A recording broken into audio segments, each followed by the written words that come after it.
here are some important maintenance tips that need to be done on this when you're done riding.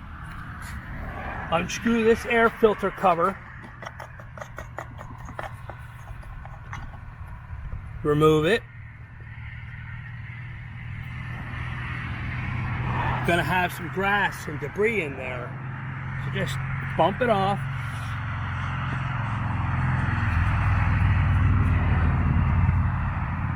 Get it cleaned off as good as you can.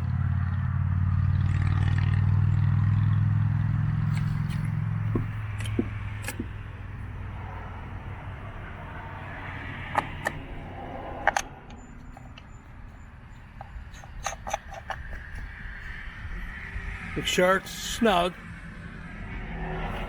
Make sure you lube this chain periodically.